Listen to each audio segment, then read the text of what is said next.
আমার স্বভাব খুব আত্মসম্মানে ভরা। আমি নিজে কখনো সহজে মাথা নিচু করি না।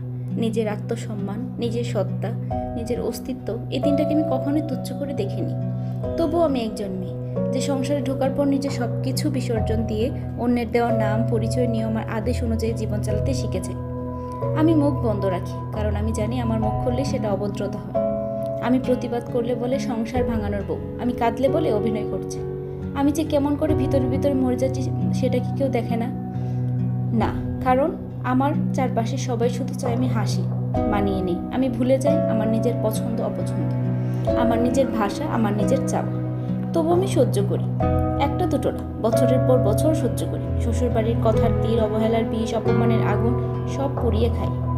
তাও মুখে হাসি রেখে সংসার টিকিয়ে রাখি। আমি কেবল একজন না, এই আমি লক্ষ কোটি নারীর নাম। এই আমি সেই মেয়ে যে মা বাবার আদরের বড় হয়ে অপরিচিত এক বাড়িতে এসে নিজেকে বিসর্জন দেয়। এই আমি সেই বউ যার প্রতিটা নিঃশ্বাসে লেগে থাকে অপরাধবোধ, কারণ সে নাকি কারো মর্মতো হয় না। এই আমি সেই মা যে সন্তানের মুখ দেখে নিজেকে চুপ করিয়ে রাখে, কারণ সমাজ বলে মা হলে ত্যাগ করতেই হয়। তুমি যাকে অহংকারী ভাবো সে হয়তো ভিতরে ভিতরে ভেঙে চলবে। তুমি যাকে মুখ ঝামটা দেওয়া মেয়ে মানুষ বলো সে হয়তো সারা রাত কান্না চেপে রেখেছে। তুমি যাকে বোঝো না সে হয়তো হাজারটা কথা গিলে ফেলেছে, শুধু এই সংসারটাই, সম্পর্কগুলো, এই সমাজটাকে আরেকবার সুযোগ দিতে।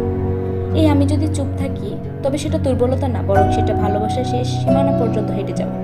তবে আমি জানতে চাই, সহ্য শক্তি কি কোনো মূল্য আছে?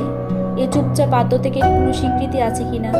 আমার মতো হাজার হাজার মেয়ে যারা প্রতিদিন এক একটা অপমান, এক একটা অবহেলা, এক একটা চোখের অবিশ্বাস পেরিয়ে তবু সংসার বাঁচিয়ে রাখে, তাদের জন্য কি কোনো ভালোবাসা জমা আছে কিনা? এই প্রশ্নটা শুধু আমার না, এই প্রশ্নটা গোটা নারী জাতির।